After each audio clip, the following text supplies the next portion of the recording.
Chapter 6, Section 5 is called Completing the Square, and what we're doing today is learning how to go from standard form into vertex form. Yesterday we went from vertex form to standard form. Today is a little trickier. So what you're going to do is go ahead and just follow that nice little visual diagram at the top and just follow the steps. So the first one says, completing the square, move the constant. Okay, the constant is just this number at the end. So to move it to the other side, we would subtract it. So my first step is just to go ahead and subtract my 1 to the other side. Okay, check. The next one, that pentagon, says divide the coefficient of x by 2 and square it. So this is kind of some side work. Here is the coefficient of x, that's the number out front. So you're going to take that, divide it by 2, and square it. Okay, and this is just part of the process. It's always divided by 2 and it's always squared. Okay, so don't worry about it. It's just part of the process. So 6 divided by 2 is 3. 3 squared is 9. Okay. Now you're going to add that number to both sides. So y minus 1 plus 9 equals x squared plus 6x plus 9. Because you can add that number to both sides, you're not making it unequal. It's still an equal balanced equation. Now simplify. Okay, well what is negative 1 plus 9? Well, that's y plus 8 equals x squared plus 6x plus 9. Now the right side is not 100% simplified, and this is where things get a little tricky. At this point, we actually want to unfoil this. We want to work this backwards. What we want to do is get this to x plus some number squared. So if you remember the first day foiling, and you're like kind of working backwards and you're using this trick, this number would have to give me this 9, right? So that number would have to be the square root of 9, which would give me 3. So I can simplify that right side into x plus 3, the whole thing squared.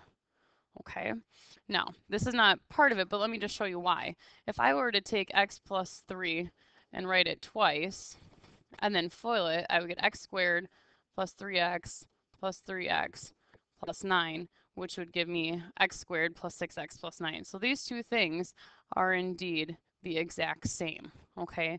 And the reason we do this process up here is so that we get the correct number here, which makes this always true. Okay, so the process is so that you always get the exact number that makes that true. Okay, so that's why it works. Okay, it will always work. You don't necessarily need to know the stuff in the purple. I just wanted to show you. So this is your answer, okay, in vertex form. And then it asks you to find the vertex. Well, now that it's in vertex form, you should hopefully know that the vertex is -3, -8. Okay, so let's try another one. Example B, x squared minus 5x minus 8. So first step, move the constant. So this time, to move this 8 over here, I'm going to have to add it. So I have y plus 8 equals x squared minus 5x. Okay, check. Second one, divide the coefficient by 2 and square it. So side work, 5 divided by 2 and square it. Okay, this is not as nice, okay, because it's not a nice even number. I'm going to leave it as 25 over 4. So I squared the 5 and I squared the 2. Okay, now we're going to go ahead and add that number to both sides. Just leave it as a fraction for now, and I think you'll see why I do it in just a second here. Okay, so I add that number to both sides. Okay, so now you go ahead and simplify. So on the right side, I'm going to get y plus 14.25.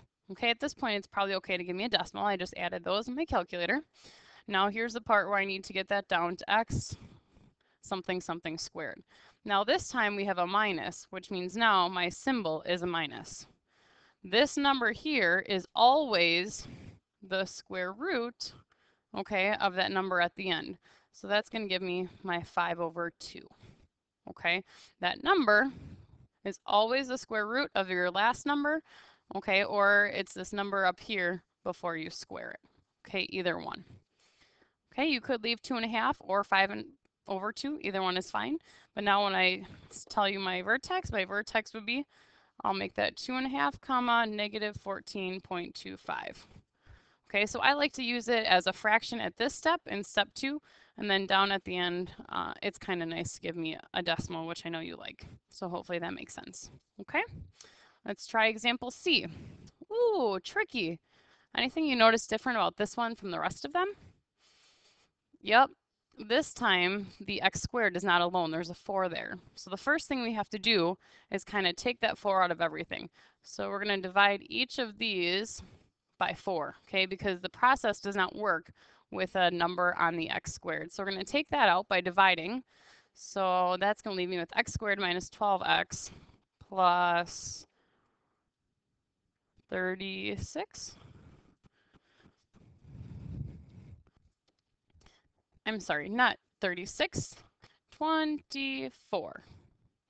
So now is when I'm going to actually go ahead and move my number. But now it's a little trickier because now what I want to do is move this 24, but there's this 4 out here. So now when I move it to the other side, I need to move minus 4 times 24.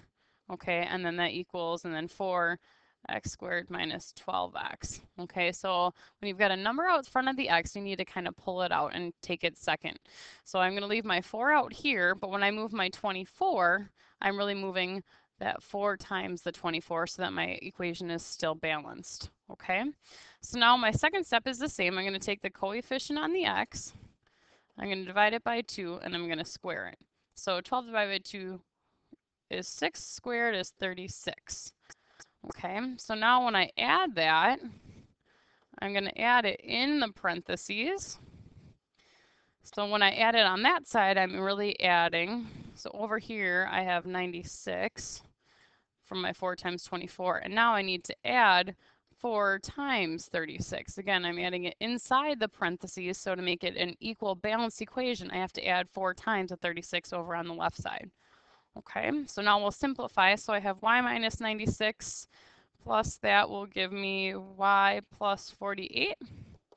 Now my 4 is going to stay out here, okay, and I still need to have my x something squared. That is a minus, so I'm going to have a minus, and then this number is always the square root of the number on the end, so I'm going to have minus 6. Okay, so my vertex here is going to be 6 comma negative 48.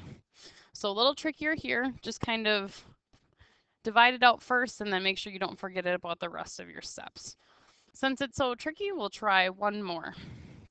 So this time, you could also, and we could have done this in example C, is you can move your constant first because this time it's not divisible by 2. So this time we can just move 13 first, okay? So this would have also worked on example C. So if you like this way better, you can do it this way. So now when I take out my negative 2, I'm only going to take it out of the x squared and the x.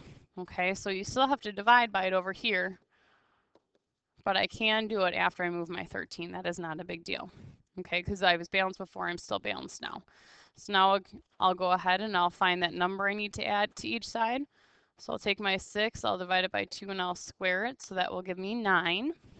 And now I'm going to add 9 inside my parentheses, which means over here on the right side, I have to add 9 times my negative 2 because that was my coefficient that I kind of just separated out. Okay, so if I simplify over here, I've got y plus 13 minus 18, which will give me a y minus 5. My negative 2 again stays outside. I've got x plus something squared, and because of my addition, I get a plus, and this number is always the square root of that last number, so plus 3. So my vertex in this equation is negative 3, 5. Okay, so it's not too tricky, just kind of take your time and remember that you're adding it inside this parentheses, okay, from that negative 2 that you separated out, so to be balanced, you have to also take care of it on the other side. Okay, so let's try one more, kind of a little review. Suppose a ball is thrown up from a height of 5 feet with an initial velocity of 60 feet per second. Find the maximum height of the ball. Okay, well, let's start by writing our equation, which would be h equals negative 1/2. So review from yesterday. We're talking in feet, so that'll give me 32 t squared plus my initial velocity, which is 60. So 60t plus my initial height, which would be 5. So my equation is h equals negative 16t squared plus 60t plus 5. Now the maximum height, okay, so if we're thinking about a parabola, the maximum height would be up here. Well, that is also known as the vertex. So basically what this problem is asking us is to complete the square and get this in vertex form. Okay, sounds like fun. So here we go. So let's try moving the 5 right away. So I'll have h minus 5. And then we want to get rid of our negative 16 because we can't have that on there. So I'll take out my negative 16. So I'll have t squared minus 3.75. Okay, it's okay to have decimals. It's going to get a little icky, but it'll be okay. So now I'll take my coefficient of my x, which is 3.75, divide it by 2, and square it. Same process here. So that should give me 225 over 64, trying to be as exact as possible. So now I'm going to go ahead and add that inside my parentheses, plus 225 over 64. So when I add it to my left side, I have to add negative 16 times 225 over 64. Okay, remember, if it goes inside, you have to take into account the coefficient.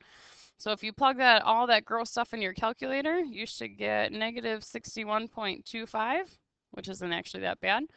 Keep your negative 16 out there. Now I need my t something something squared. Okay, it's minus, so I'm going to have a minus. And this number here is always the square root of that one. Well, that should be easy. Then the square root of 225 is 15. Square root of 64 is 8. Okay, not too bad, right? So the vertex here should be 15 over 8 is a decimal 1.875, and then 61.25. Okay, so very helpful to be able to do because now we know the vertex of the ball is 1.875 comma 61.